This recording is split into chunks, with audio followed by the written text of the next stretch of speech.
Good afternoon, and welcome to our lunch break with the Rabbi class today as we're going to discuss a very common issue that is actually mentioned in this week's Torah reading as well. Before I begin, I want to remind everybody that we're in the process now of our campaign fundraiser. If anybody can contribute, that will be wonderful. Even every little bit counts, and that's at jewishli.com/refuel. That's jewishli.com/refuel. If you don't want to do it there, you can call me or text me and we can put it in. That's again, jewishli.com/refuel. We look forward to your support. Today we're going to talk about the question is why does the Torah or why does Judaism call the Jews the chosen people? Isn't that racist? And especially where we're living in a very hypersensitive time, why do we call ourselves the Jewish people? Why does the Torah call ourselves the Jewish people? So where does it come from? The chosen people. Why are we called the chosen people? Do you hear me? Can everybody hear me? Please give me a thumbs up if you hear me. So why are we called the chosen people? That's what we're going to be discussing today. And why are we discussing the subject as it isn't mentioned? Can you hear me? Just give me another, everybody hear me here? If you're on Facebook, please let me know. Okay, excellent. Thank you for the response. So you hear me. So why do we call ourselves the chosen people? We're discussing this question today because it is mentioned in this week's Torah reading, last week's Torah reading, Moses as his last will and testament of the Jewish people before he passes. He tells the Jewish people, remember, you are the chosen people and therefore you need to behave in a certain way. And therefore, when you come into the land of Israel, you need to behave X, Y, and Z to be able to stay in the land of Israel. What's this all about, the chosen people? Why are we calling ourselves the chosen people? Many people want to blame anti-Semitism for all the years against us because we considered ourselves elitists, chosen. What makes us chosen? Isn't that racist? Now, what does the word racist mean? What does it mean to be a race? Racism, according to Webster's dictionary, means poor treatment or violence against people because of their race. Or it gives it a definition, the belief that some races of people are better than others. Obviously, that's not what Judaism thinks about when we talk about Jewish chosenness. So what does it mean, chosenness? Is the Jewish belief about chosenness chauvinistic, prejudice? Is it contrary to modern values? Or is it just a bad idea to call ourselves chosen to make other people complain against us? In fact, many people, unfortunately, are uncomfortable with the claim of considering ourselves chosen because they claim that's, as I mentioned, the source of anti-Semitism. They want to say that Nazi persecution came from the fact of a theory that Jewish people believe themselves to be chosen and so on. And therefore, they want to say, why should we propagate this concept of chosenness if it's going to cause anti-Semitism? So let's go back to the biblical narrative of where it talks about chosenness. When Moses came down from Mount Sinai, he tells the Jewish people, God says, I have seen what you have seen what I have done to the Egyptians, and now I have brought you, and I told you to keep my covenant, and therefore God continues, and you shall be to me a kingdom of princes and a holy nation, a chosen nation. What does that mean? And many commentaries explain as follows. In general, when we look at the different species that exist in the world, there's earth, vegetation, animals, and then you come to people. What is the most chosen out of all the creations that God made? Is people. Not only Jewish people, but all people. The very fact that God, by the creation of the human being, God said that every human was created in the image of God. So when God says you are a special treasure, who is God referring to? All humanity. Within that special treasure, then God says, I have made leaders. I have made princes. So Judaism on the forefront, the very fact that we are chosen doesn't devaluate, on the contrary, uplifts everybody else. The very fact that we are human, that in itself means that we are a chosen people, that God selected us as the human being made in the image of God to be able to do something on this world. Within that, within the human condition, within the human beings, there are leaders who have to be, as the words in Tehillim, a light unto the nation. when God chose the Jewish people and Moses reminds the Jewish people of their responsibility, it's not a chosenness that they are different, but on the contrary, responsibility that they have to be the leaders in making this world a holy place. They have to be the leaders in teaching monotheism, as Abraham was in his time, Isaac in his time, and Jacob in his time, Joseph in the land of Egypt. Every single Jew has a responsibility to teach the world ethics and monotheism. That is the job of the Jew. While much of the work remains still to be done, and as we know that unfortunately not every Jew keeps up to the standard, but as we know in times of past, many non-Jews have praised the Jews for their ability to teach and to preach to the world by example of what it means to be an ethical and standard. For example, John Adams in his letter to F.A. Vanderkamp in February 16th of 1809, and this is found in the works of John Adams, he says, "I will insist that the Hebrews have done more to civilize man than any other nation." And he continues, "If I were an atheist, I believed and believed in blind eternal fate, I should still believe that chance had ordered the Jews to be the most essential instrument for civilizing the nations." And he continues, "If I were an atheist to another sect who believed or pretended to believe that all is ordered by chance, I should believe that chance has ordered the Jews to preserve and to propagate all mankind the doctrine of supreme, intelligent, wise, almighty sovereignty of the universe." And he continues, he concludes, and he says, "I cannot say that I love the Jews very much either, nor the French, nor the English, nor the Romans, nor the Greeks. We must love all nations as well as we can, but it's very hard to love most of them." And he talks about the concept, as we see John Adams, as he says clearly, maybe his love for the Jews wasn't that great, but he recognized the contribution that Jewish people have given in the concepts of the essential instrument in civilizing the nations.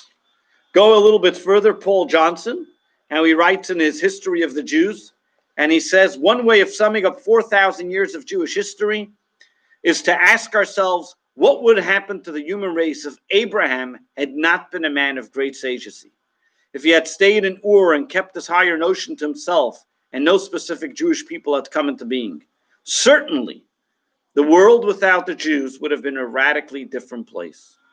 So what we see over here is that take any type of discovery that happened in the world, whether it's equality, sanctity of life, human dignity, conscious personal redemption, social responsibility. As we actually had last year, right before the whole Corona thing started, we had a course that was called Judaism's Gift to the World. And many of the stuff that we had there, many of the discussions that we mentioned were about these type of things where before Judaism or before even looking in the Torah, we see many things which today we take for granted. For example, the sanctity of human life is something that Torah introduced, that Judaism introduced. Beforehand, people were killing each other they would fight with each other and kill each other, whatever it may be, and all different types of things. The concept of equality, human dignity, personal redemption, the concept of repentance, all this is brought from Judaism. So we see that Judaism is contributing to the world, and the very fact that we are the chosen people means that God has chosen us, that we should be the avenue to bring these great wisdoms to the world, as we see and we have done over the past 4,000 years. But here's another angle of it. Not only is Judaism looked at when we talk about the chosen people, but when we talk about chosenness, it's like when you talk about what is something you pick as chosen. Chosen means something that you treasure, something that you like. You choose a certain diamond, you choose a certain item because that's what you want to wear, that's what you want to eat, that's what you want to talk about. When you talk about chosen, you're choosing something to be close to it. What God talks about over here today, when we talk about chosenness, it means God defines chosenness as that he chose the Jews to be close to them. They were all the nations of the world. And when we talk about chosen as well, it means that everything was equal at the time. When the Jewish people were in Egypt, the angels even complained the Jews and the Egyptians are equal. But God decided that he's going to choose the Jewish people, make them close to him, that they should be the leaders, the representatives. Now, just because I choose something, if I today choose eat a piece of meat, and tomorrow I eat a piece of cheese, does it mean that yesterday the meat was bad or today the cheese is good or whatever it may be? And absolutely not. I choose something because this is what I desire, to be close. It doesn't mean that everything else is bad. Even more so.